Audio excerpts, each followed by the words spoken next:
Kenapa disebut al-fajri? Innal Qur'an al-fajri kana mashhuda. Sesungguhnya sholat yang disunnahkan bacaan Qur'annya di waktu fajar kana mashhuda, disaksikan oleh malaikat. Sholat subuh Allah menggunakan kalimat fajar karena di waktu fajar seolah-olah, kata tafsir Imam Imad Humair Al-Hafiz, Profesor Doktor tafsir Quran di Madinah, menyebutkan disebut al-fajr itu karena malaikat yang bertugas malam belum bergegas pergi, istilahnya seperti itu. Jadi yang bertugas malam, malaikat ini masih belum selesai tugasnya. Kemudian malaikat penjaga siang sudah hadir. Jadi kita itu luar biasa, sholat subuh berjamaah tadi disaksikan malaikat yang menjaga malam, kemudian yang menjaga siang. Kenapa disebut fajar? Karena fajar ini kalau bahasa Inggris itu kan sudah PM. Tapi kalau bulan Hijriah ini masih malam dianggapnya, makanya tanggal itu belum selesai. Kalau tanggal 1 sekarang belum selesai tanggal 1 kecuali syuruk. Beda dengan kalau bahasa Inggris itu jam 12 sudah PM, intermediate. Jadi sudah pagi. Jadi kalau orang barat jam 12 itu sudah good morning. Kalau orang Indonesia masih good night atau good day kan. Kalau good night mau tidur. Jadi disebut surah al-fajr. Jadi kita ini sudah disaksikan, luar biasa kan? Kita sudah sholat subuh disaksikan dua malaikat langsung. Lalu kemudian dilanjutkan dengan kita kajian subuh. Kalau kita cari hadisnya kajian subuh itu tidak ada. Nah, kajian subuh ini hadisnya yang diriwayatkan dari Imam Ahmad dan Abu Dawud. Apa kata Rasulullah? Man qa'ada fi maslahu hina yansarifu min salati subhi hatta yusabbiha rak'atay duha la yaqulu illa khairan ghufirat khatayahu walau kanat aktsar min zabadil bahri. Luar biasa. Barang siapapun kata Rasulullah yang masih duduk di tempat sholatnya, ya berarti kita kan masih duduk nih di tempat sholat di masjid. Hina yansarifu min sholati subhi, ketika sudah selesai sholat subuh itu dilaksanakan, hatta yusabbiha, dibaca fathah karena hatta masuk ke fi'il mudhari', mansub dia fi'il mudhari'nya. Hatta yusabbiha rak'atai duha, sampai kita nanti melaksanakan 2 rakaat salat duha. Apa kata Rasulullah? Kalimatnya perhatikan. Ghufirat khatayahu, diampuni semua dosa-dosanya. Rasulullah menggunakan kalimat kata khata, hilaf, salah. Berarti dosanya bukan cuma dosa biasa, dosa yang macam-macam. Dosa yang paling kecil sekali itu dosa hati. Ada kita syukron memakai mulut, itu orang tak sholat tuh, nah, itu pakai mulut. Ada yang hati tak pernah kita tahu orang lain, tapi hati kita nih orang jengkel, dosa juga. Padahal nggak ada alasannya, tiba-tiba kita nih orang itu benci saja gitu, padahal kan itu dosa juga. Nah ini diampuni, khata, memakan kata khata. Walau kanat aktsaru min zabadil bahri, bahkan meskipun sebanyak seperti buih di lautan. Ini Rasulullah hebat. Jadi kalau kita la yaqulu illa khairan, jadi setelah sholat subuh nggak ngapa-ngapain aja, yang penting tidak ngomong selain kebaikan. Ini kita diampuni dosanya meskipun sebanyak buih di lautan. Ini sekedar saya sampaikan bahwa biar termotivasi nanti ikut kajian subuh siapapun. Jadi luar biasa Masjid Al-Mukhlis ini, mudah-mudahan bisa istiqomah terus menerus. Amin ya rabbal alamin. Katakan Nabi, kita ini kan nggak pernah hijrah dengan Nabi. Kalau sahabat hijrah beruntung mereka, sampai-sampai sahabat itu memiliki titel radhiyallahu anhu, radhiyallahu anha. Berarti itu sudah diridhoi oleh Allah, jelas masuk surga. Lah kalau kita ini kan belum jelas. Tapi kalau kita pengen seperti sahabat, sama-sama dianggap memiliki pahala hijrah, al-ibadatu fil haraji ka hijrati ilayya. Orang yang ibadah melakukan amalan-amalan istiqomah dalam masa-masa banyak godaan, seperti contoh kajian subuh pasti banyak godaan, ngantuk lah segala macam.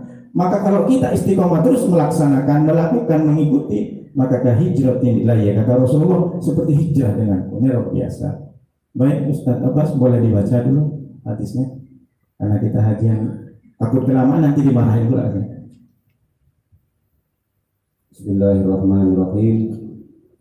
An ummil mu'minina ummi Abdullah Aisyah radhiyallahu anha qalat qala Rasulullah sallallahu alaihi wasallam man ahdatha fi amrina hadha ma laysa minhu fa huwa raddun.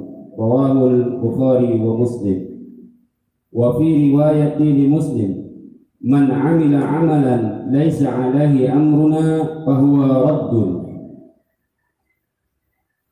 Al-bid'atu bid'atani idza waqatus sana fabada'atil huda idza khalafatis sanati fabada'atil mazmumah. Langsung artinya, Ustaz, artinya yang di atas.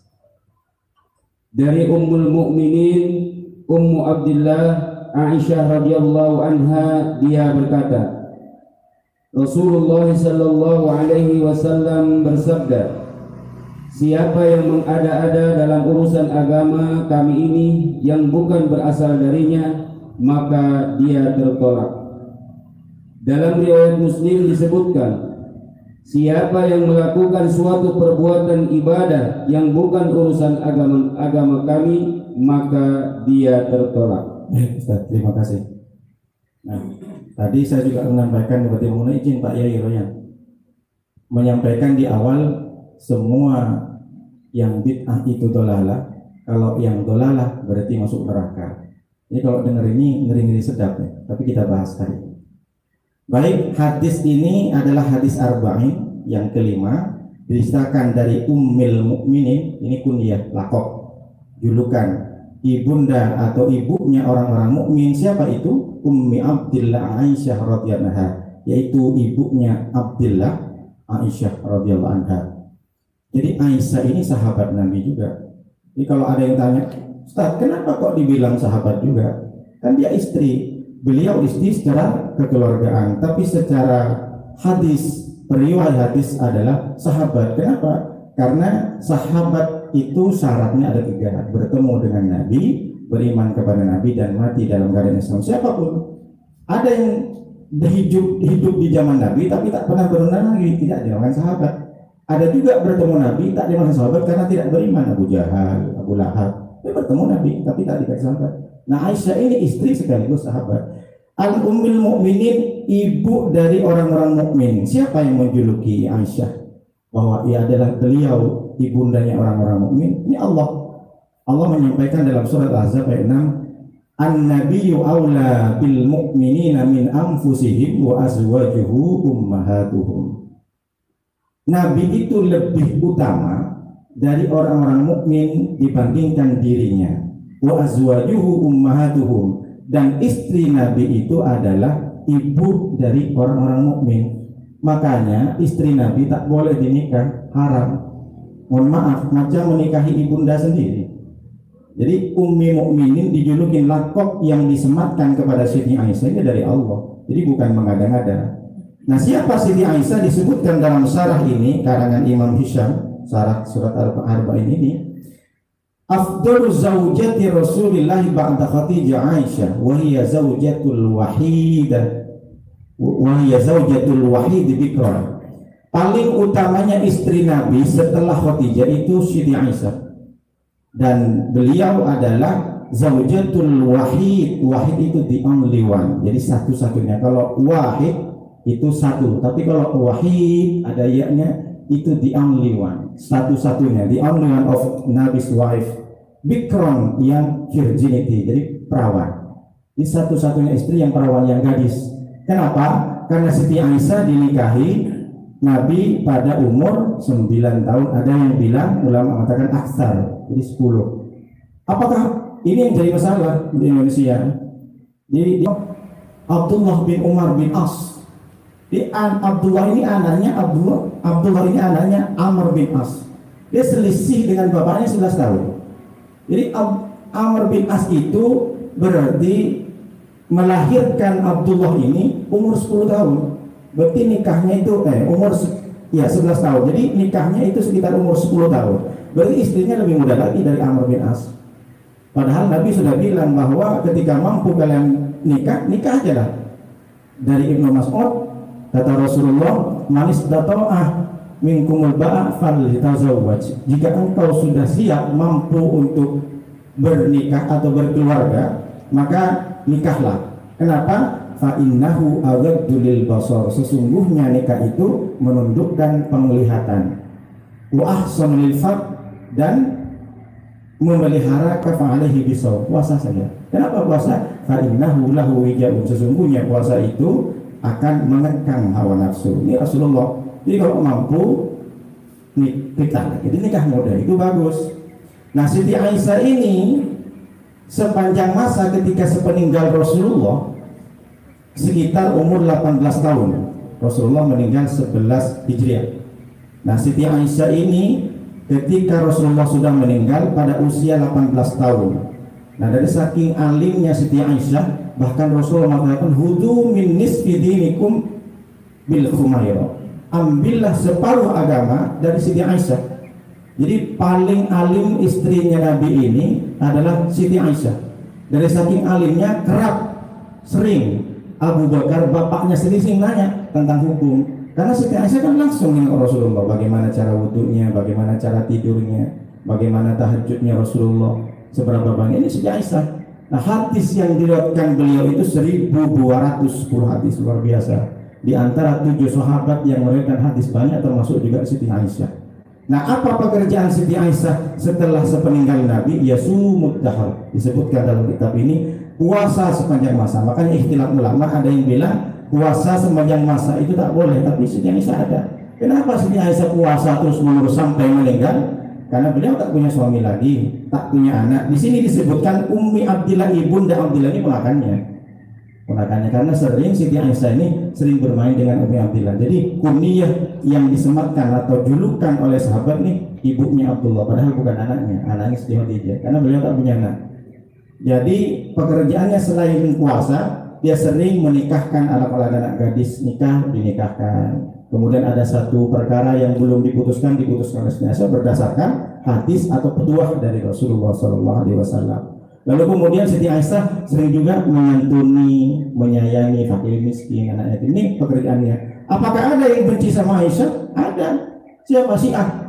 Dalam kitab Al-Kafi karangan Hulaini, ulama Syiah, ini bukan ulama sebenarnya, orang Syiah, dikatakan di situ bahwa Aisyah adalah provokator, pembunuh Rasulullah bekerja sama dengan Hafsah. Hafsah itu anaknya Umar, istri Rasulullah, diskenario oleh bapaknya Abu Bakar dan Umar. Mereka berdasarkan ayat wa ma Muhammadun illa rasul qad halat min qabli rusul afa imma ta'au qutila. Nah, kan ada bacaan. Jadi disebutkan dalam ayat itu, ayat Al-Imran, ayat Al-Imran ayat 144 bahwa Muhammad itu tidak lain adalah seorang rasul. Sebelumnya ada juga rasul seperti Muhammad. Afa imata au qutilam qalabtum ala aqabikum. Jika Muhammad itu mati, apakah kalian akan berpaling, kata Rasulullah, kata Allah, atau dibunuh? Nah, jadi berdasarkan kata kutila itu disebutkan dalam kitab Al-Kafi karangan Syiah itu bahwa ini pasti Aisyah diracun oleh Rasulullah diracun oleh Siti Aisyah, bersekongkol dengan Hafsah. Ini otaknya si Umar sama si Abu Bakar. Makanya orang Syiah yang menyanjung Sayyidina Husain sampai sekarang kan benci sama Aisyah, yang caci maki sama Siti Aisyah. Nah, pernah juga di Yasir Al-Habib namanya, Ustadz Syiah di Kuwait, yang mengumpulkan semua ustadz-ustadz pembenci Aisyah, merayakan kematian Aisyah, tetapi di dalamnya itu mencaci maki Siti Aisyah. Ini luar biasa orang Syiah itu waktu itu. Nah, beliau meninggal pada tahun 57 Hijriah. Yang hebat itu Siti Aisyah disolatkan oleh sahabat Nabi namanya Abdurrahman ibnu Sohir Ad-Dusi, yaitu Abu Hurairah. Julukannya Abu Hurairah, namanya Abdurrahman bin Sohir Ad-Dusi. Jadi disolatkan oleh Abu Hurairah. Nah, pemakamannya di Baqi. Kalau yang sudah sampai mungkin Ustaz Royani, Pak Yairon dah tahu makamnya di Baqi. Jadi di belakang makam atau kediaman Rasulullah. Nah, makam Rasulullah itu adalah kediaman Siti Aisyah ketika Rasulullah meninggal. Jadi kalau kita nanti ke Mekah tengok makam Rasulullah, disitulah kamar Siti Aisyah dengan Nabi, karena tidur di pangkuan Nabi. Ketika meninggal, bibir Nabi itu bergerak. Jadi saya akan melihat, karena ada di pangkuannya, melihat seakan-akan kata Siti Aisyah, Nabi pengen bersiwak, maka diambillah kayu siwak itu, digigit oleh Siti Aisyah, berarti kan masih ada ludahnya, baru disiwakin ke gigi Rasulullah. Jadi terakhir air liur yang menyentuh gigi dan bibir Rasulullah adalah Siti Aisyah, luar biasa. Nanti bapak-bapak kalau umrah dengan Ustaz Ryan bisa lihat makam Siti Aisyah dan kamar makam Rasulullah. Nah, di makam Rasulullah di depannya itu sering Abdullah bin Umar, anak Sayyidina Umar, setiap datang dari mana-mana, beliau sampai sejam 2 jam berdiri di depan makam Rasulullah. Assalamualaikum ya Habibullah, assalamualaikum ya Rasulullah. Makanya jangan bid'ah-bid'ahkan orang datang ke makam untuk mendoakan mayitnya. Nanti kita bahas. Baik. Radhiyallahu anha, Siti Aisyah ini diridhoi oleh Allah. Berarti sudah jamin masuk surganya. Kenapa? Karena Siti Aisyah termasuk as-sabiqun al-awwalun, generasi pertama yang masuk surga. Ya, kita ya memang sudah takdir ya enggak ketemu Rasulullah. Tapi itulah yang menjadikan kita untuk termotivasi. Artinya kita beramal soleh, kita pengen masuk surga tidak lain bukan cuma pengen ketemu sama Allah, tapi pengen ketemu dengan orang-orang yang sahabat sama Nabi. Seperti siapa sih Abu Hurairah? Seperti siapa Abdullah bin Mas'ud yang katanya betisnya kurus krempeng? Nah, kan kita rindu. Nah, kerinduan itulah yang memacu kita untuk beramal soleh sehingga kita bisa masuk surga. Di surga itu tidak hanya kita bertemu dengan Allah. Kalau sudah bertemu itu puncaknya. Ila rabbihana nazir. Jadi kita pengen ketemu dengan Rasulullah, ketemu dengan Siti Aisyah seperti apa sih cantiknya, kan begitu. Baik, qalat Aisyah berkata, ini kalau dalam bahasa Arab itu hebatnya bahasa Arab, beda dengan bahasa Inggris. Qalat berkata satu perempuan, kalau dua qalata, kalau tiga perempuannya kulna, kalau laki-laki satu berkata qala, kalau dua qala, kalau laki-laki banyak qalu, banyak kali yang ada 6. Tapi kalau bahasa Inggris satu aja, jadi tak banyak. Kalau pakai present tense paling pakai s saja, speaks. Tidak ada speaker, speaku, tidak ada. Sama dengan kamu. Kamu kalau bahasa Arab laki-laki itu anta. Kamu laki-laki 2 antuma. Kamu laki-laki banyak antum. Kalau perempuan beda lagi. Kamu anti. Kamu perempuan antuma. Kalau kamu perempuan banyak antunna. Coba kalau bahasa Inggris nggak ada istilah yuti, yutu, tetap you. Mau itu perempuan, laki-laki, mohon maaf, atau bencong sekalipun tetap you. Hey, you, mau banyak. Hebatnya bahasa Arab jadi luas gitu. Makanya kadang saya dulu kenapa saya ngambil jurusan bahasa Inggris itu karena lebih mudah sebenarnya daripada bahasa Arab. Bahasa Arab itu ribet, domirnya aja sampai 16. Padahal kalau di bahasa Inggris ananya sudah ayu widesihi.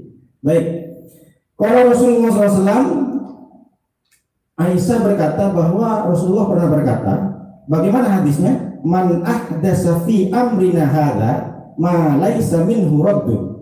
Barang siapa yang membuat-buat, yang mengkreasikan, yang mengada-ngada fi amrina hadza dalam perkaraku ini dalam Islam, kata Rasulullah, ma laisa minhu, yang tidak ada dalilnya, yang tidak ada rujukannya, baik itu Quran atau hadis, maka fahuwa raddun ay mardudun, bermakna maf'ul bih, dia ditolak.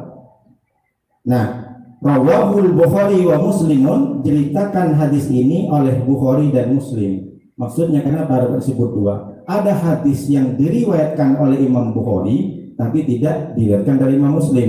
Ada juga sebaliknya hadis diriwayatkan oleh Imam Muslim tapi Bukhari tidak meriwayatkan. Ini dua-duanya meriwayatkan. Lalu kemudian dengan hadis man ahdasa fi amrina, maka keluarlah hadis wa iyyakum min muhdatsatil umur fa inna kulla muhdatsatin bid'atun wa kullu bid'atin dhalalah wa kullu dhalalatin finnar. Jadi sebab musabab keluarnya hadis dhalalah finnar, bid'ah sesat neraka, bid'ah sesat neraka. Kalau nengoknya ngeri kan, neraka semua ya.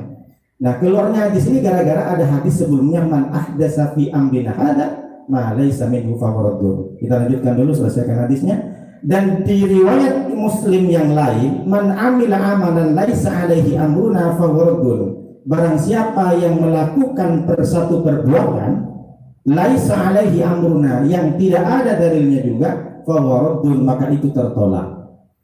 Jadi begini, disebutkan di hadis ini, kata Nabi, siapa yang membuat-buat, yang mengada-ngada satu amalan dalam agama, ibadah ya, ibadah bukan yang lain, kalau tidak ada dalil, maka itu akan tertolak, tidak dianggap. Di sini tidak disebutkan bid'ah. Yang bid'ah itu hadis yang kedua. Hadis setelah ini datang, barulah datang hadis lagi. Jadi ay mardudun, Nah, tetapi disebutkan dalam syarah di sini, karangan syarah ini Arba'in, ini karangan Imam Hisham, Dr. Hisham Kamil Hamid Musa Asy-Syafi'i di Al-Azhar. Kata beliau, laisa kullu amrin lam yakun fi ahdi Rasulillah bid'atun. Tidak semua perbuatan yang kita lakukan pada saat ini yang tidak ada pada zaman Nabi semua dianggap bid'ah. Kenapa kata beliau? Karena beliau menyampaikan ada 5 macam bid'ah. Jadi bid'ah itu karena tidak dikerjakan oleh Nabi. Tidak ada hadisnya. Hadis itu kan qaulun Nabi, fi'lun Nabi, takrirun Nabi. Jadi Nabi itu tidak pernah nyuruh. Kemudian Nabi tidak pernah melakukan. Kalau melakukan kan sahabat nengok, oh Nabi pernah sholat sunat begini. Atau yang takrir. Takrir itu persetujuan. Seperti contoh ketika Nabi mau sholat di Masjid Nabawi itu sebelum maghrib ternyata ada sahabat di belakang tiang usfu'ana namanya. Dia sholat sunat sebelum maghrib. Nabi nengok saja, habis nengok sudah, tak komentar apapun. Nah itu takrir namanya. Jadi ada sahabat menyaksikan bahwa Nabi pernah menyaksikan orang sholat sunat sebelum maghrib, tapi Nabi tidak melarang. Berarti Nabi kan setuju, tapi Nabi tidak mengerjakan. Nabi juga tak ngomong, tapi sahabat yang menyaksikan bahwa Nabi pernah lihat, tapi Nabi tak negur, tak nyalahin. Jadi seumpamanya kalau kita baca yasinan, baca tahlilan, seandainya ada Nabi, mungkin Nabi tak negur juga. Nanti kita bahas. Jadi maksudnya bagaimana?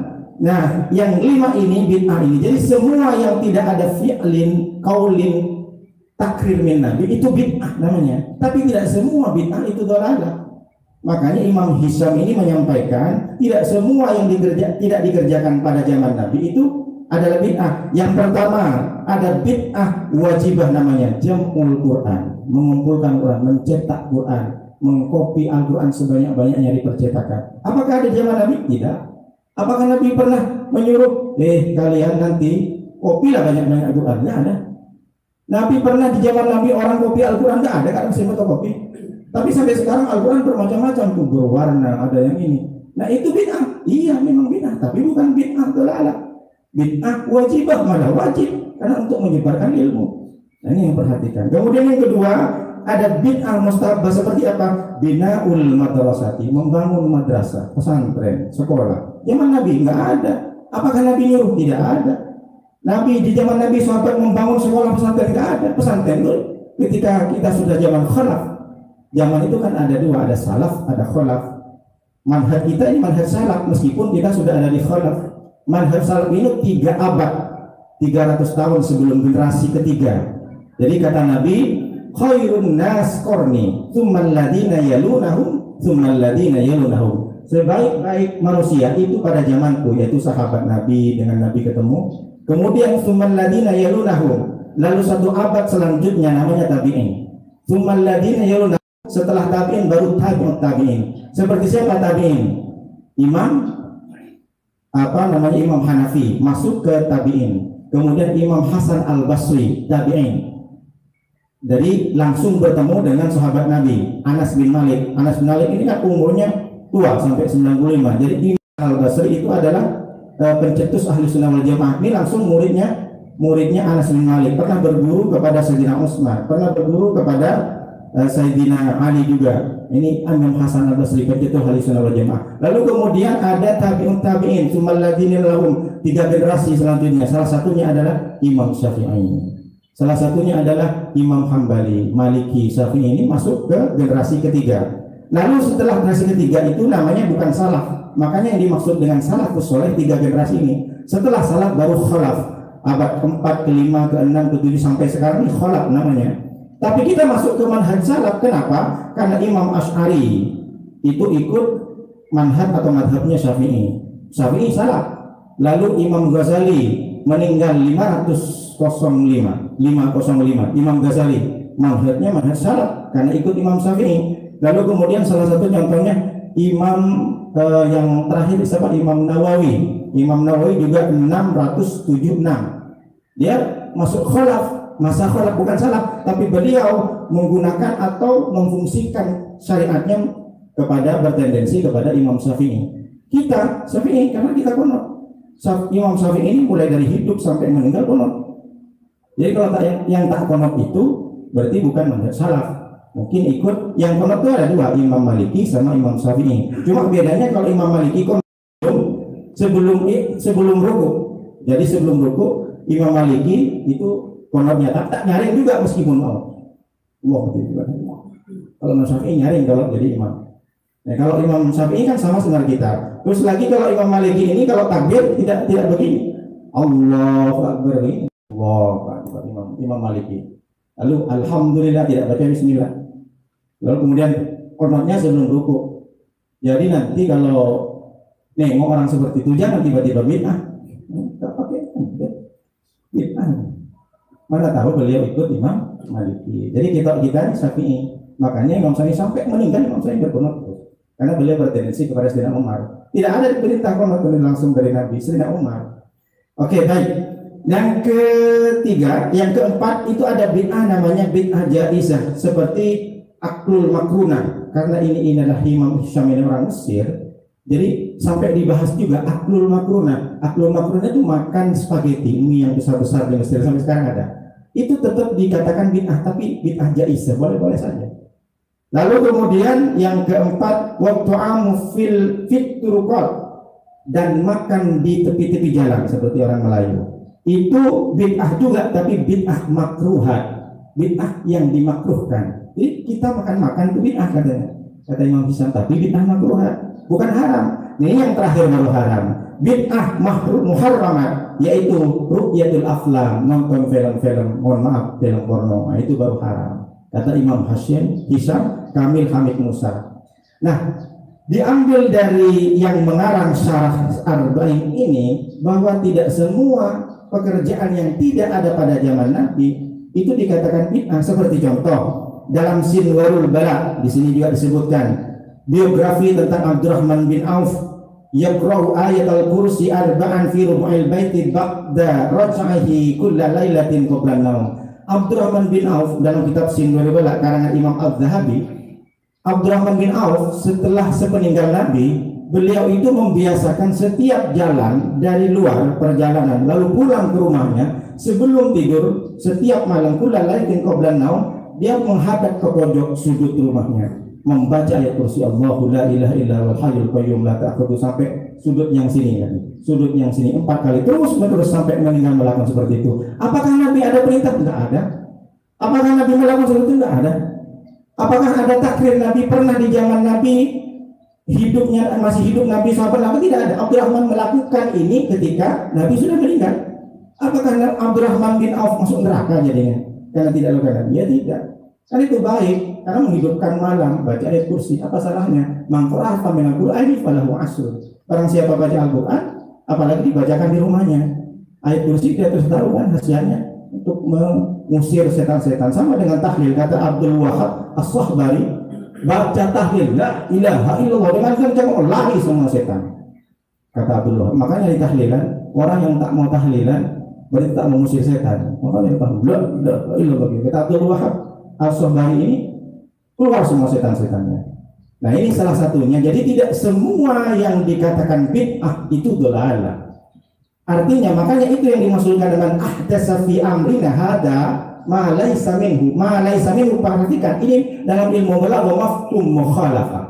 Jadi kalau tidak ada dalilnya, maka kalau ada dalil yang mengkafirnya, ya tidak bid'ah. Seperti contoh Imam Ahmad bin Hanbal. Nah, Nabi itu maka Rasulullah SAW yajidu fi Ramadan wala fi ghairi Ramadan. Contohnya antar lagi Ramadan kita tarawih. Tarawihnya di sini Ustaz 4 namanya. Abdullah, kok anaknya si Ahmad Hanbal? Oh iya, kenapa? Berapa kali bapakmu itu kalau sholat malam? Salasami'ati raka'atin, 300 rakaat sholat malam. Kita 23 di kampung masih kecil, apalagi 4 ya. Jadi Nabi tidak pernah. Nabi kata Siti Aisyah tidak pernah melakukan sholat lebih dari 11. Tapi ada Imam Ahmad bin Hanbal melakukan sholat 3. Kenapa? Karena sholat malam itu 2 fungsinya. Kalau tidak berdirinya itu lama, sujud rukuknya lama. Kalau Nabi itu kenapa 11 sholat? Karena Nabi itu sampai sejuz, 2 juz, 3 juz, 5 juz berdirinya. Wa qulu ma'al qanitin. Hendaklah kalian bersemuanya bersama orang-orang yang lamanya tegaknya lama. Jadi kalau sholat malam, kalau pengen 4, umpamanya 4 salam di sini tarawihnya, maka kalau bisa 1 juz. Nah, kalau pengen keutamaan dari pokok pengen niru Rasulullah seperti itu. Jadi jangan setengah-setengah gitu loh. Wah, Rasulullah 11, tapi Rasulullah itu 11 rakaat dengan witir itu karena lama tegaknya, ruku sujudnya sebentar. Kalau Imam Ahmad terbalik, Imam Ahmad ini hambal kenapa bisa 300 setiap malam sholat sunnahnya? Nah itu karena Imam Ahmad ini bacanya qul huwallahu, tapi sujudnya sama subhanallah sampai 5 menit 10 menit bisa 300. Nah, begitu ulama-ulama. Apakah Imam Ahmad masuk neraka?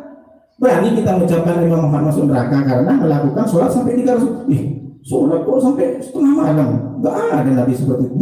Bid'ah, dolan masuk neraka, bahaya. Tapi ya kita tentu harus menghargai orang yang, contoh ada orang tidak mau yasin dan tahlil, ya kita hargai, jangan diejek. Cuma yang tidak mau tahlil, tidak mau yasin, atau yang sering-sering membid'ahkan, jangan langsung memberikan fatwa kepada orang lain. Artinya apa? Kita harus cerna baik-baik. Ada nggak hadis yang mengcovernya?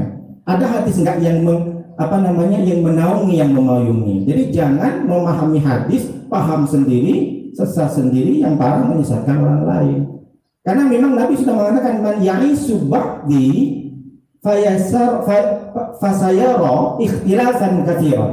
Di situ sebutan paling akhir itu kata Nabi, siapa yang hidup setelahku itu pasti akan melihat beberapa perbedaan-perbedaan yang banyak. Makanya terus bagaimana Nabi? Alaikum bisunnati, di situ di paling bawah, alaikum bisunnati wa sunnatil khulafa'ir rasyidil mahdiyyin ba'di tamassaku fiha wa addu 'alaiha bin nawajid. Kata Nabi, caranya bagaimana? Ya kamu harus kembali kepada sunnahku atau sunnah khulafa'ir rasyidin. Sudah disebutkan mahdiyyin ba'di, yang telah dipertunjukkan atau yang telah mendapatkan tunjuk dariku setelah aku sepeninggal. Maka tamassaku fiha, ketika kalian sudah melihat Umar konot, kamu peganglah seperti itu. Umar kan berkonot, yang konot terus-menerus kan Sayyidina Umar, sama dengan Imam Ahmad bin Hanbal. Ini kan khulafa'ur rasyidin juga tabi'in. Jadi kata Nabi sudah disahkan oleh Nabi. Kalau memang kalian itu tidak bisa melihat sunnahku, maka lihatlah sunnah-sunnah sahabat-sahabatku. Jadi kamu nggak bakal sesat kalau ikut seperti itu. Contoh seperti siapa? Anas bin Malik. Anas bin Malik ini makanya di Arab Saudi itu setiap Ramadan sholat tarawih itu setelah khatam membaca juznya, membaca doa Allahumma arhamna bil Quran wa'allimna Allahumma arhamna bil Quran, membaca doa khatam Quran. Apakah Nabi mengerjakan? Tidak ada. Ini dalam sholat lagi, tak tanggung-tanggung kan. Makanya ditanya sama Syekh Dr.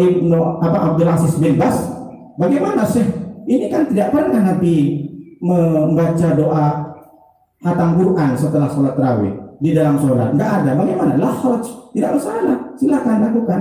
Kenapa? Karena ada hadis yang menaungi. Siapa itu? Yaitu Anas bin Malik. Dari Sabit diceritakan, karena Anasin idza khatamal Quran jama'a waladahu wa ahla baiti fada'a lahum. Ketika Anas sudah khatam Al-Quran, Anas bin Malik, anaknya Ummu Sulaim, ceritanya itu ketika diasuh oleh Nabi, ketika Nabi hijrah ke Madinah, orang kan berbondong-bondong ngasih menyumbangkan untuk menegakkan agama Allah. Ada yang ngasih tanah, ada yang ngasih dirham, pokoknya macam-macam. Nah, Ummu Sulaim tak punya apa-apa, dia punya Anas aja. Waktu itu umurnya 10 tahun. Ya Rasulullah, saya nggak punya tanah, saya nggak punya harta, saya punya anak. Ini anak saya abdikan untukmu ya Rasulullah. Silahkan dididik, dialah suruh untuk berjuang agama Allah. Lalu terima oleh Rasulullah. Maka didoakan seperti ini, didoakan, saya doakan karena kamu tidak punya harta, karena kamu tidak punya apa, aku doakan Anas ini banyak anaknya nanti. Jadi karena didoakan Rasulullah, anak cucunya sampai 100 Anas bin Malik. Nah, jadi ketika khatam Quran dipanggil semuanya, itu sini kalian duduk semuanya. Duduk, ayo kita baca doa khatam Quran. Jadi tendensinya hadisnya dari ulama salaf, jadi sahabat Nabi langsung. Jadi makanya kalau anak bapak ibu sudah selesai baca Quran ngajinya, nggak masalah. Kalau perlu sedekahkan, buat nasi kuning. Nanti tiba-tiba ada orang khatam Quran buat nasi kuning kasih ke orang, bid'ah. Nah, kan kita sedekah, kita doakan bareng-bareng. Ya, anak setiap khatam Quran dibaca sama anaknya, dikumpulin sampai 100 tuh. Ayo kita baca doa, kita sudah khatam Quran. Nah, dilakukan oleh nggak tanggung-tanggung kan, masih dilarang melakukan. Masih dilarang itu melakukan setiap Ramadan. Kalau selesai khatam Quran juznya itu langsung baca khatam Quran. Nah, kalau di sini nengok mana ada sholat baca doa khatam Quran? Kan aneh juga kalau kita lihat. Nah, nanti bid'ah juga. Jadi kita jangan hati-hati gitu loh. Kalaupun memang bid'ah, ya memang bid'ah. Kenapa dibilang bid'ah? Karena tidak ada qaulin Nabi, tidak masuk ke kategori fi'alin Nabi dan takrir Nabi. Memang tidak dikatakan seperti itu. Makanya itulah hebatnya Imam Syafi'i. Al bid'atu bid'atani, itu salah sedikit, bukan tak marbut atau tak tanis sebenarnya. Al bid'atu bid'atani, bid'ah itu ada dua kita Imam Syafi'i. Idza wafaqatis sunnata atau idza wafaqatis syariah, jika sesuai dengan syariat, maka itu namanya bid'atul huda. Kalau kita yang dengar kan bid'ah hasanah. Nah, kalau bid'ah hasanah itu kan menurut siapa itu Ustaz? Saya tulis di situ. Imam Nawawi bid'ah hasanah. Jadi kalau Imam Syafi'i dibilang bid'atul huda. Wa idza khalafatis sunnata atau idza khalafatis syariah, maka fa bid'atul madhmumah. Jika menyalahi syariat, maka itu termasuk bid'ah yang tercela, bid'ah yang tak boleh dilakukan. Jadi sekali mulai dari sekarang Bapak Ibu kalau mendengar bid'ah jangan dianggap oh itu bid'ah buruk, tidak, bagus bid'ah. Bid'ah itu karena tidak ada pada zaman Nabi, itu saja. Cuma bid'ahnya bid'ah seperti apa? Jangan dianggap dolalah semua. Oleh karena itu seperti apa bid'ah madmumah? Seperti contoh yang dilakukan oleh orang-orang Syiah. Nah, ketika dia saking pengen cintanya, pengen menunjukkan cintanya kepada Sayyidina Husain, tengoklah bisa diikanin tengok YouTube itu kan. Ketika orang itu mau ziarah ke makam Sayyidina Husain, dari jarak 10 km sudah diangkat rok sama celananya, lututnya ini jalan sampai berdarah-darah. Ada yang lebih parah, ada yang menjulur lidahnya. Jadi dari tangga, kan ada tangga itu di makamnya Sayyidina Husain itu, ada tangga bawah itu lidahnya dijulur-julur sampai luka ke atas. Dari ingin menunjukkan senangnya kepada Sayyidina Husain. Nah, itu baru bid'ah. Kan menyakiti hati sendiri, menyakiti badan sendiri. Ya, kayak mana kalau lidahnya itu dijulur-julur makan lontong sayur nanti, nah, busuk nanti. Jadi itu. Nah, seperti contoh kita lihat kan anaknya sampai dibunuh dengan pisau gitu kan.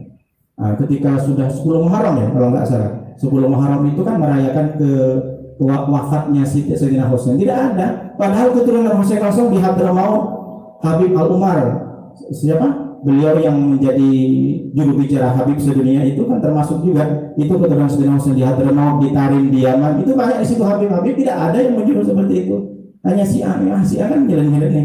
Nah, itu yang dimaksud menyalahi syariah. Salah satu contoh yang menyalahi syariah, contoh ada seperti umpamanya ada ustaz bilang kalau kamu pengen kebal, baca ayat kursi sama Fatihah 100 kali, lalu setelah dibaca ditulislah di kertas pakai darah haidmu. Itu kan salah. Darah haid kan najis. Memang bacanya bagus ayat kursi. Nah, kalau seperti ada ulama tanya ya, amalan ini tidak ada Nabi, sama dengan kemarin ada murid saya masih di pondok. Dulu nanya, Ustaz, saya tenang hidup saya. Kenapa? Anak sudah ada istirahat, tapi kadang saya tiba-tiba nggak tenang. Saya kasih aja, coba baca selawat. Baca 100 kali sebelum tidur, baca selawat ketika mau berangkat perjalanan 100 kali. Nanti bid'ah Ustaz. Kok bid'ah? Ya enggak ada Rasulullah. Mana ada Rasulullah? Coba tengok bagaimana? Man shalla alayya salatan wahidatan fa alai apa? Sallallahu alaihi asran. Kata Rasulullah kan, barang siapa yang membaca selawat kepadaku 1 kali, Allah akan membacakan selawat. Maksudnya kalau Allah membacakan selawat, Allah memuji-muji kita 10 kali. Di situ disebut enggak baca selawatnya seperti apa? Apakah Rasulullah itu menyatakan pokoknya baca selawat ketika kalian di masjid? Kan enggak ada. Yang penting suruh baca selawat di mana saja mau berangkat ke jalan syariat. Jadi harus teliti dulu. Baca seperti contoh tahlil, baca istighfar, kayak kita yasinan dan tahlil. Di mana yang salah? Doa bersama itu sudah dilakukan oleh Nabi Musa dan Harun. Doa bersama, istighosah, doa akbar. Zaman Nabi tak ada istilah istighosah akbar, tak ada kan? Tapi doa-doa bersama itu sudah dilakukan mulai zaman Nabi Musa dan Harun. Ujibud da'watakuma, kata Allah itu. Aku terima doa kalian berdua. Berarti doa bersama. Doa bersama juga Nabi dengan malaikat ketika naik mimbar. Ketika Nabi naik mimbar serta pertama, amin kata Nabi. Padahal tak ada yang ngomong. Padahal itu malaikat, ribuan malaikat mendoakan. Doanya, orang yang durhaka kepada orang tuanya masuk neraka. Amin kata Rasulullah. Nah, itu kan doa bersama sudah. Jadi makanya hati-hati. Makanya ketika hadis itu tidak bisa kita cerna dengan secara tekstual, tidak bisa kita lihat sendiri. Kita lihat dulu hadis-hadis yang lain. Makanya Al-Barzanji, baca Al-Barzanji, sulawatan, maulidan, itu bid'ah. Ya bid'ah. Kenapa? Tidak ada zaman Nabi, tapi bid'ahnya bukan bid'ah dolalah. Kenapa? Al-Barzanji kan muji-muji Nabi. Anta syamsun anta badr al-jannatu wa na'imuha sa'dun liman yusalli wa yubarik alaih. Kalau di Melayu Al-Barzanji, kalau di Palembang namanya Simtud Dura. Kalau di Madura, di tempat saya, apalagi di Madura, kencang tahlilan sama sholawatnya. Itu burdah namanya. Nah, apakah bid'ah? Ya bid'ah. Tidak ada zaman Nabi. Kenapa? Al-Barzanji itu kan nama orang, Abu Ja'far Al-Barzanji, lulusan alumnus Al-Azhar Mesir pada zamannya Turki Utsmani. Beliau sempat menjadi mufti di Yaman, asli Madinah. Setelah selesai bertugas menjadi mufti di Yaman, kembali ke Madinah. Nah, setelah kembali ke Madinah, menulislah sholawat dan syair-syair dan pantun. Bahkan Abu Nawas ada ilahi lastunil firdausi ahda. Apakah itu bid'ah? Ya bid'ah. Apakah menyalahi? Tidak menyalahi. Kenapa? Ada hadisnya. Nabi pernah dipuji-puji oleh sahabat. Tapi ketika setelah dipuji oleh sahabat, Nabi sakata wa tabassama. Nabi diam dan senyum. Nah, kan ada Ustaz itu hadis, kalau ada orang muji-muji katanya sudah lempar pakai turab, pakai abu. Iya memang ada itu, maksudnya yang muji-muji berlebihan. Makanya Imam Ibnu Abbas, sahabat Nabi Ibnu Abbas itu pernah dengar, saya pernah sami ra'aitu Umar alal mimbar, saya pernah melihat Umar di atas mimbar. Kata Umar, sami'tu Rasulullah SAW, saya pernah mendengar kepada Nabi. Mendengar dari Nabi, apa kata Nabi? La tatruni kama atratin nasara hubnul mayyam. Janganlah engkau memuji-mujiku sebagaimana engkau memuji, sebagaimana orang Nasrani memuji Isa, memuji Nabi Isa. Bagaimana pujiannya Nabi Isa? Di Al-Quran sudah disebutkan, wa qalatin nasara ibnullah. Berkata orang Nasrani bahwa Isa adalah anak Allah. Itu yang tak boleh. Jadi kita muji-muji Nabi Muhammad jangan melampaui batas. Kalau di Barzanji itu kan muji-mujinya anta syamsun anta badrun, engkau laksana matahari. Maksudnya menyinari bumi dengan syafaat Rasulullah, dengan ilmu yang diajarkan Rasulullah sampai sekarang. Sampai contoh Rasulullah seperti masalah penciptaan manusia yang sudah saya jelaskan itu. Mana ada dokter dulu? Kenapa Rasulullah bisa tahu penciptaan di sini ada roh? Ini kan karena keilmuan Rasulullah dari Allah langsung. Dan bahkan sekarang itu sampai sekarang tetap bisa masuk Al-Quran hadis. Padahal 1400 tahun belum ada teknologi yang canggih. Nah seperti matahari, wa anta kabadrun, seperti bulan purnama, anta iksiru wa ghalli, engkau laksana emas murni yang mahal harganya. Anta misbah suduri, engkau Rasulullah seperti pelita hati, sudur hati. Nah berarti kan bagus baca-baca selawat. Jadi jangan orang selawatan, mi'ratan, maulidan dianggap bid'ah karena kita muji-muji Nabi. Ada hadis yang memayunginya, yang mengcovernya. Lalu kemudian yang terakhir itu bahkan sekarang itu siapa? Habib Umar Al-Hafiz yang jenggotnya disemir merah-merah itu kan menjadi juru bicara Hafiz yang Habib sedunia. Beliau sudah mengarang kitab namanya Ad-Dawiyatul Lamih namanya. Jadi beliau bersendiri lebih lengkap. Nanti kalau orang-orang Timur Tengah kalau selawat lebih banyak dari kita. Kalau kita paling Maulana ya Maulana, itu karena kan ada lagunya ya Habibal Qalbi. Nah, itu kan selawat juga. Nah kalau orang-orang Timur sekarang kitabnya banyak yang dikarang oleh Habib Umar ini. Jadi puji-pujian Nabi. Jadi kita baca-baca syair memuji-muji Nabi boleh, bagus. Malah senang Nabi mendengarnya salawat Nabi itu kan semuanya memang tidak diajarkan oleh Nabi. Barzanji itu isinya semuanya itu tidak ada di zaman Nabi baca-baca Barzanji. Nah oleh karena itu sama dengan kita membaca Yasin, kenapa ada hadisnya ikra'u Yasin ala mautakum, bacalah Yasin ketika untuk kepada korban-korban yang sudah meninggal. Kenapa? Karena pahala Yasin itu sampai. Kok bisa sampai? Bagaimana caranya? Contoh seperti sholat jenazah. Kita sholat jenazah, kita mensolati mayit orang mati kan? Berarti yang sholat itu amalnya orang hidup. Berarti kita sholat untuk diri kita, untuk mayit. Kita sholat pahalanya untuk diri kita sendiri atau untuk mayit? Usalli ala hadal mayiti, usalli ala hadil mayit, itu mayit. Apakah nyampe? Kalau nggak nyampe, nggak usah sholatin jenazah. Oh pahala orang hidup ke orang mati tak nyampe katanya, nggak usah sholatin jenazah. Sholat jenazah itu sudah jelas. Cuma kita harus hati-hati, artinya kita harus menghargai perbedaan. Jadi kalau ada orang di sekitar kita yang memang tidak mau Yasin dan tahlil, jangan dipaksa.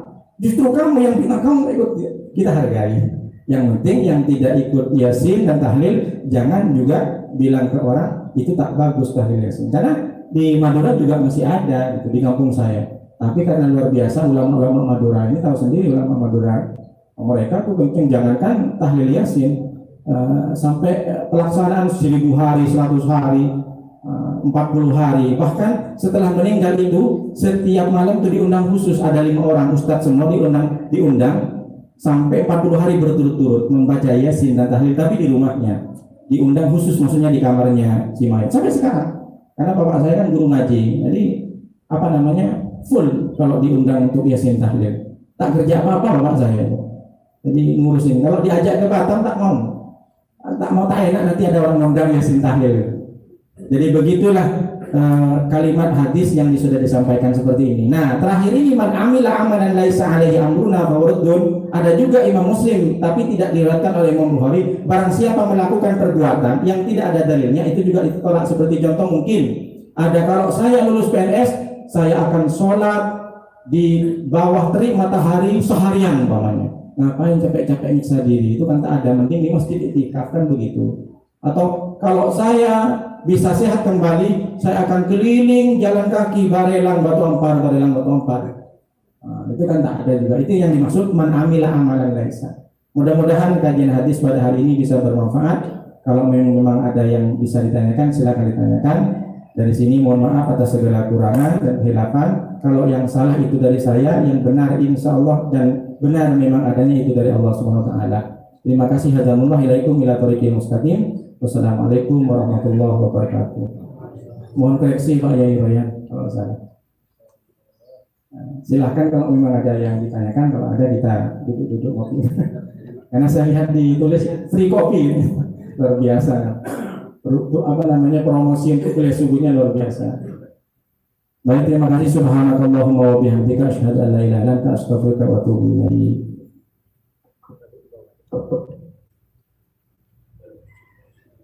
Terima kasih kepada Pak Ustadz Nuruddin Zaini yang telah menyampaikan begitu gamblang. Mudah-mudahan dengan penyampaian tadi kita semakin jelas bahwa bid'ah itu tidak semuanya sesat. Kadang memang Ustadz dengan kata bid'ah itu kita kaget, seolah-olah dia yang punya surga gitu. Istilahnya seperti itu. Baik, terima kasih. Alhamdulillah sekali lagi kami mengucapkan ribuan terima kasih atas penyampaian yang saya sampaikan. Mudah-mudahan bermanfaat dan berkah bagi kita semua. Demikian, mohon maaf jika ada kekurangan dari saya. Billahi taufiq wal hidayah. Wassalamualaikum warahmatullahi wabarakatuh.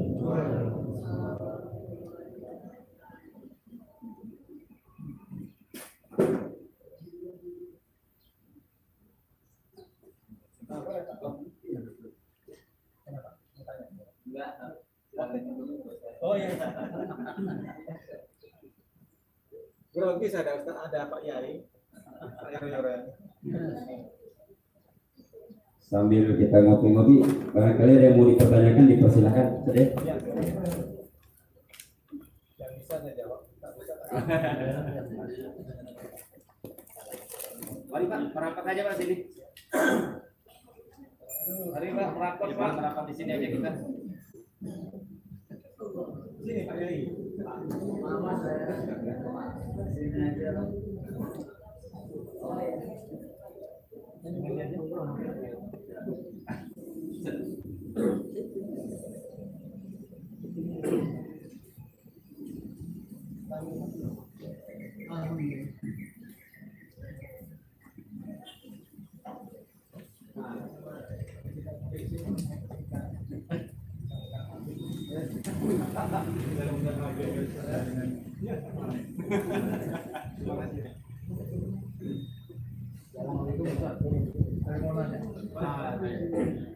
Bisa saya jawab Pak ya, tak bisa saja Pak.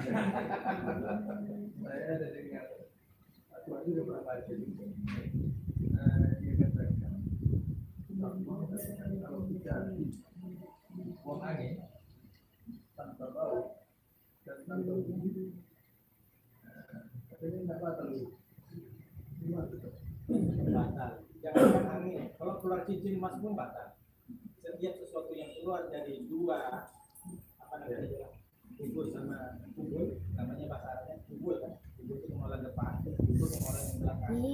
yang keluar itu mau bunyi bahkan keluar emas pun itu batal juga. Ini berbicara keluar dulu, berbicara masalah yang keluar. Kalau yang keluar nanti bangga. Jadi kalau yang emas itu kan mungkin dia telah keluar. Jadi meskipun nggak kecil, tapi tiba-tiba emas yang dipacak atau kelereng. Kan ada orang kelereng tiba-tiba keluar lagi dari itu. Tidak perlu angin. Jangankan angin, apalagi tak ada bunyi tetap. Tapi kan berasa. Makanya kadang kata Rasulullah yang celaka orang yang sholatnya sering dia terbiasa dengan keluar kencing. Biasanya kan ada orang yang biasa keluar kencing. Atau kalau itu kadang kita terasa itu keluar dari mulut kita. Itu mending kita rujuk lagi kita berikan. Itu dilaknat kita dilaknat. Celaka kata banyak orang kencing sebabnya ketika kencing kita di mulut itu harus hati-hati. Maka kencing aja itu nggak dibasuh dengan benar, kecipratan kejelatannya habis itu. Makanya itu kadang di musola manapun masih ada yang begini. Bukannya enggak, malah begini cuma hobi banyak di mall saja acara besar pokoknya ya.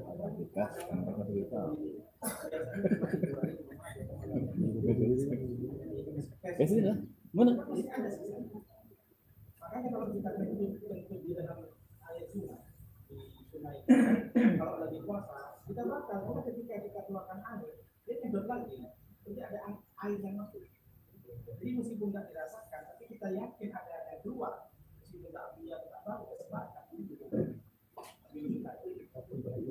bahkan jangan tak keluar kita ragu itu enggak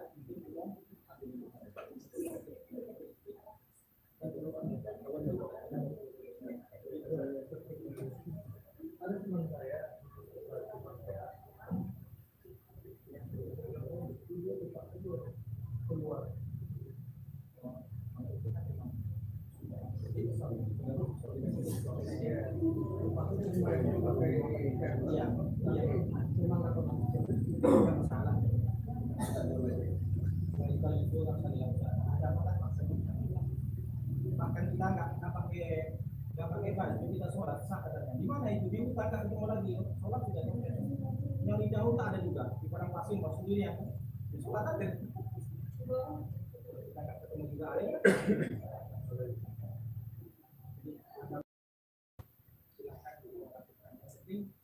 tak boleh tak sholat jadi dari sekarang tak perlu kita dapatkan itu tak sholat yang penting kita sholat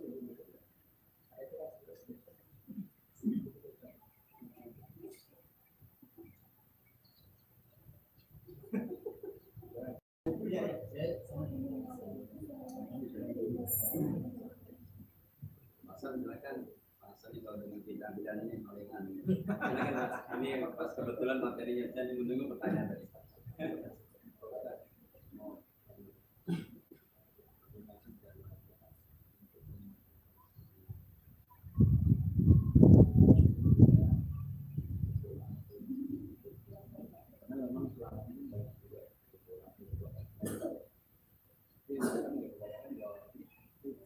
Kendalanya satu Pak, karena kita pakai coba ada rumus seperti itu yang sholat berjamaah syukur di masjid Indonesia nanti dikasih amplop 500.000 kan terima Pak jadi karena pahala itu yang ditambahkan kalau pahala ditambahkan oleh karena itu maka harus betul yang harus menyampaikan pahala dari masjid atau itu dulu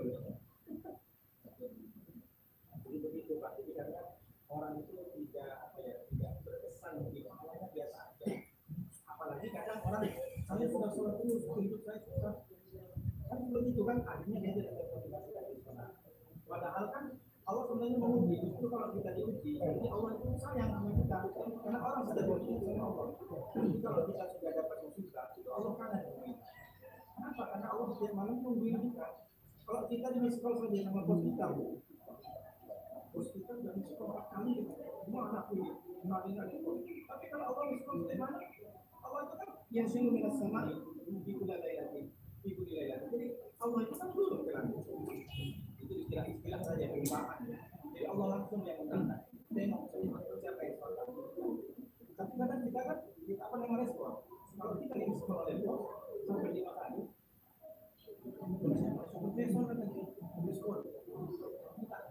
terima. Tapi kalau Allah yang buat, kita terima. Bahkan kita jangankan kita mau merit gitu, kita nggak merit tuh. Di setiap malam tuh Allah mungkin kita di tiap hari. Tapi kita nggak terima, apalagi sampai kita minta maaf. Makanya ada itu hanya sholat, hanya sholat. Sholat itu bukan Allah yang butuh, kita yang butuh. Kalau kita butuh bahagia, kemuliaan negara, maka sholat. Makanya ada itu panggilannya, ayo sholat, ayo bahagia, ayo menuju kebahagiaan. Berarti kan sholat dulu. Kalau engkau sholat, apa sih kebahagiaan? Kamu minta kebahagiaan di akhirat, sholat. Iya, ada sholat, iya ada sholat. Sholat itu berdoa. Bila kalau kita sampaikan kepada jemaah bahwa sholat itu akan membentuk kita menjadi pribadi baik dan akan melahirkan jemaah yang baik. Insya Allah. Kenapa Allah itu melihat sholat? Di sholat. Pertama kali yang dicek pertama kali kesat adalah sholat. Kalau sholat baik, menjadi baik. Maka ketika kita semakin memperbaiki sholat, maka Allah akan memperbaiki kehidupan. Semakin kita khusyuk sholat, maka semakin banyak kebaikan yang kita dapat. Caranya bagaimana? Agar kita khusyuk, ya kita belajar. Karena kita bayangkan, tahu nggak artinya kabiro? Allah berkabiro. Kita tahu itu, kita tahu nggak artinya? Tapi sekarang banyak orang nggak tahu. Tapi asik sholat. Caranya gimana ya? Bikin seminar. Kalau kita seminarnya pangkat seminar pelatihan ini sampai bicara. Tapi untuk belajar sholat, itu salah satu faktor. Kenapa sholat itu kadang kita ingin bersemangat? Karena kita tidak bersakti apa yang dibacakan. Makanya sholat itu begitu di Asia. Orang sepertinya kalau ingin tenang hatinya, Quran tidak hanya membaca Quran, tapi tahu arti. Makanya ada seperti itu. Kalau kita ingin sudah baca Quran, kalau banyak, itu satu aja dibaca, habis itu dibaca artinya. Artinya apa? Sama dengan sholat. Ketika Allah berkata,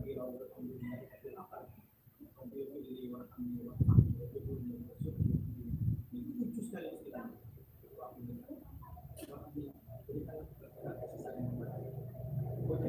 Karena kita tahu pernah kita merasakannya ketika bangun tidur tiba-tiba susah, tiba-tiba gelisah, padahal nggak ada masalah. Tiba-tiba pokoknya pas lagi jalan tiba-tiba ada pernah nggak kita merasakan?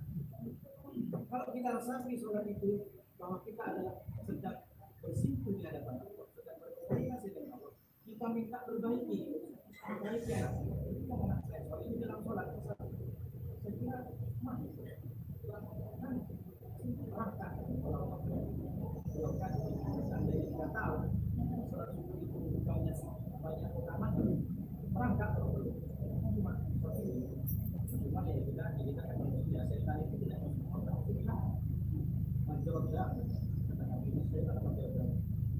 setan itu anda makanya susah melawan setan.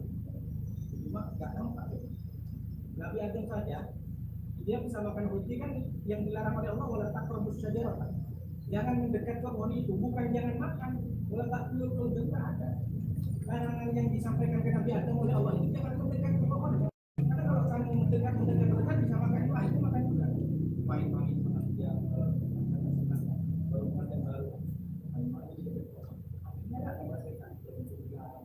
Frustrasi dari dunia. Larangannya itu bukan larangan makan roti. Itu jangan mendekat ke pohon. Tak ada larangan makan roti. Jadi ada yang dikatakan ulama kubur itu nggak haram kita makan nanti itu kan. Jadi kan itu perumpamaan Allah itu menguji karena juga itu adalah fitrah manusia sama dengan kita jangan kan kita tapi ada bisa berbeda. Caranya bagaimana? Kita lawan dulu. Bagaimana caranya? Setan mau di mana-mana, mana tampak. Malaikat setan tampak. Dari kita itu yang kita harus lawan juga dengan doa-doa dari hati dari situ bisa dari Tuhan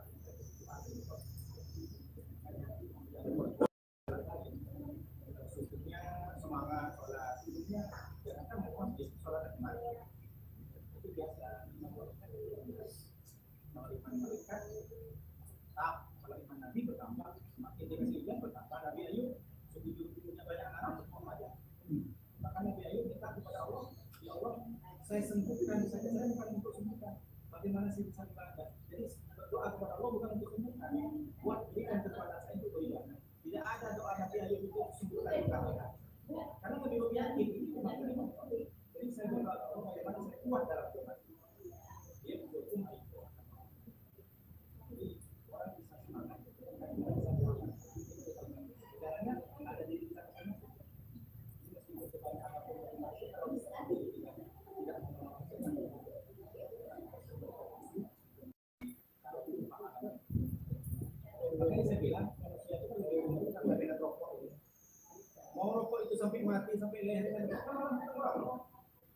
disampaikan orang merokok bisa mati, terus biaya orang mati itu sampai ratusan juta, itu agak sedikit ini kan?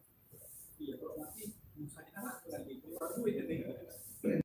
Kalau manusia itu sama dengan saya juga, kalau minum duit kan senang. Jadi kalau orang dikasih tahu sholat subuh dapat 500 mau berapa asli kan pasti kan ada sama juga. Tapi kan jarang. Sama awalnya mati. Yang sholat itu di masjid dapat sembako. Nanti kan ya.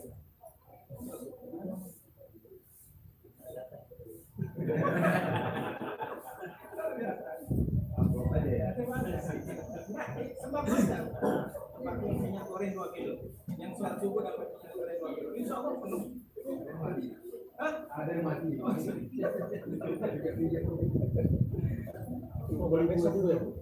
Tapi memang ya isinya kalau di masjid ya seperti bapak-bapak di mana-mana masjid luar biasa. Mudah-mudahan saya juga ketika keluar sudah berhikmat di masjid. Ini sudah lebih dari Nabi Muhammad.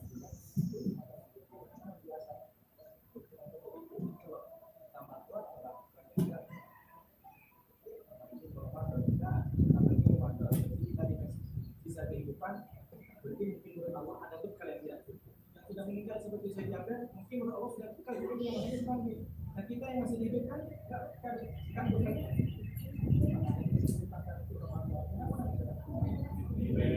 Kalau ada yang bodoh berarti bekal kita cukup.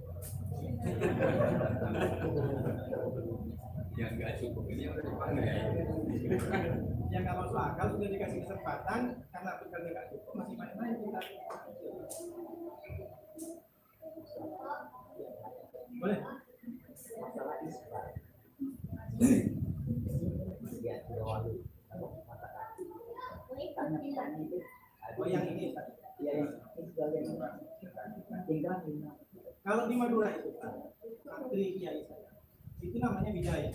Jadi bahasa ininya bahasa itu di Madura itu bukan karena tren, bukan karena tren, tapi karena ketika pakai sandal, santri itu biasanya di pondok saya itu kalau jalan takut kecipratan, sehingga kalau jembatan muter jis, makanya sama Kiai disuruh, tapi bukan seperti sebaliknya itu. Nah kalau sekarang yang penting jangan dianggap yang seperti itu yang paling sunnah. Jadi tidak salah, malah bagus. Cuma kalau mereka menganggap saya pakai celana kemudian diangkat seperti ini, inilah yang paling baik. Jadi kalau itu menganggap orang itu paling sunnah, tapi itu sunnahnya iya. Karena dulu kan yang dianggap itu, kalau celana yang sunnah, yang benar, bid'ah itu pakai celana. Yang enggak pakai celana. Makanya saya bilang, kebanyakan orang yang bid'ah itu pakai celana. Saya tanya kembali, Bapak pakai celana iya, apa enggak bid'ah? Dia itu bid'ah, enggak ada lagi pakai celana. Nah itu pakai jubah, kalau jubah itu bagus. Ini kan untuk orang bid'ah bagus, mau pakai sarung, pakai jubah. Nah kalau masalah isbat itu, yang salah itu persepsi orang yang isbat itu yang sunnah. Yang sunnah itu pakai sorban seperti kita lebih pakai sorban yang hijau, kemudian apakah tidak seperti yang itu kita yang Nabi yang mungkin untuk awal cuci bajunya. Karena sekarang ada nggak Nabi pakai baju?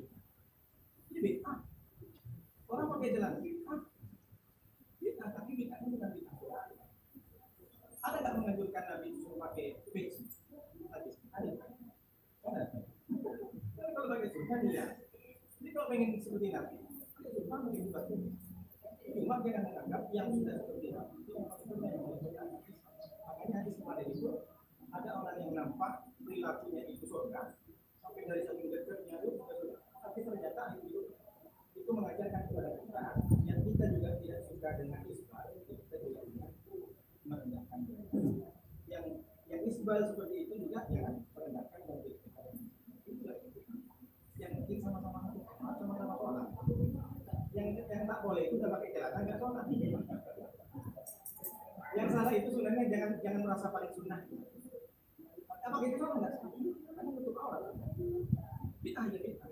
Kita pakai sarung tapi nggak ada sarung atlas kayak ini nggak ada. Ini dalam hal ibadah. Ini kan kita ibadah, kita pakai sarung atlas. Tapi pakai sarung seperti ini warna-warni nggak ada. Pernah juga Nabi nggak pernah ikut. Ada takbir sahabat nggak ada. Orang dulu kan budayanya bukan sama. Juga. Abu Lahab itu hidup. Abu Lahab itu. Jadi kembali kepada kita masing-masing. Jangan selalu sudah bukan itu sebenarnya kita masing-masing mengajak orang. Oh nanti sampai sini dia pakai kaos tidak masalah, cuma ya harus tahu dulu yang sementara kita masuk kampung sepatu datang ke Allah parfum padahal mahal-mahal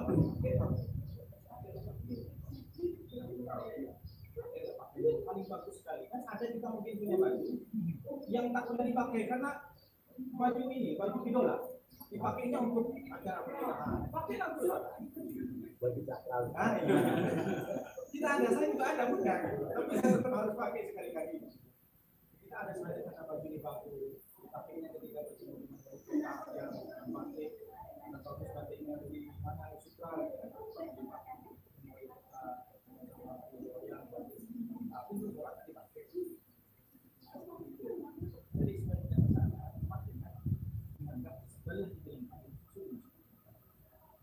itu imam ini kan kalau itu kan zaman Rasulullah ada orang yang pakai jubah sampai wilayah-wilayah itu tadi dilarang oleh Rasulullah karena mereka yang pakai seperti itu sombong karena menampilkan pakaian yang bagus-bagusnya wah kita juga pakai sarung begini maksimal ini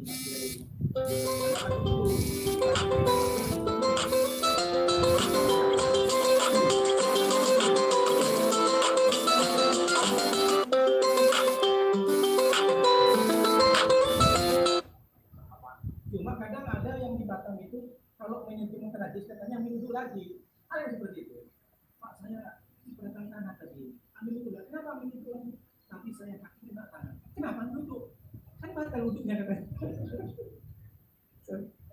terus kemudian habis ambil wudhu terus makan habis makan dia ambil wudhu lagi kenapa ambil wudhu kan terus wudhu kan saya makan batal yang batal itu makan ketika sholat cuma kalian itu kalau sudah mau sholat biar nanti ketika sholat tidak ada bisa makanan jangan dianggap membatalkan wudhu itu makan ada yang seperti itu kan ada juga anak-anak di sekolah jadi habis ambil wudhu habis itu makan dia